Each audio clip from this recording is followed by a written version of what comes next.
For Meralco, the usual thing na ginagawa nila to start the game is to attack the middle. Lagi nilang pinapadaan doon yung bola to open up opportunities. Dito sa PNR action, good recognition by Bates para ibigay pa kay Cutting Hodge sa paint.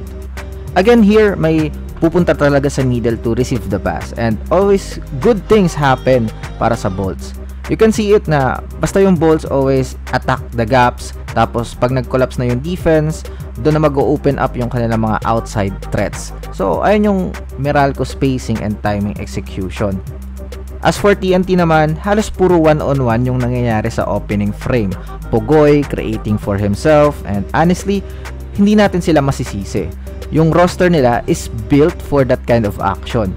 Hindi sila designed to move the ball na katulad ng Meralco kasi yung talent nila hindi pwedeng matenga yung isang star sa corner.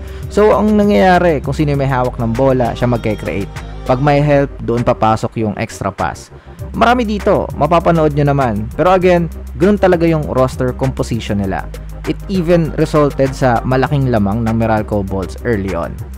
Pero yung lamang na yon, nawala din. As you can see, sa start ng 4th period, Calvin Oftana started creating for himself. Mintes, tapos nakuha ulit. Tapos ayun, si Gio, siya naman yung umatake. Yung talent ng TNT was in full display sa comeback na to. Here, another opportunity for Calvin to take his own shot and he delivers. Pure shot making at its best. Moving to Meralco, the one thing na nangyari kasi is sinabayan nila yung offense ng TNT.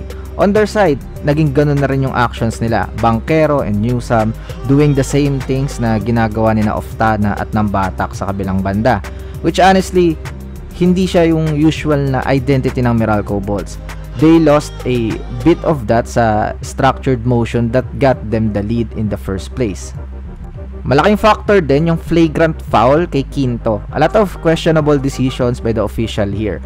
Could have been an offensive foul dapat kay Ferrer kasi kitang-kita ng lahat na moving screen at dahil doon kaya rin nalibre si Galinato, which led to the hard foul by Quinto. Pero siguro dahil not going for the ball kaya F1. Pero sana to justify the missed call kay Ferrer, don't call an F1 especially kapag crunch time situation like that.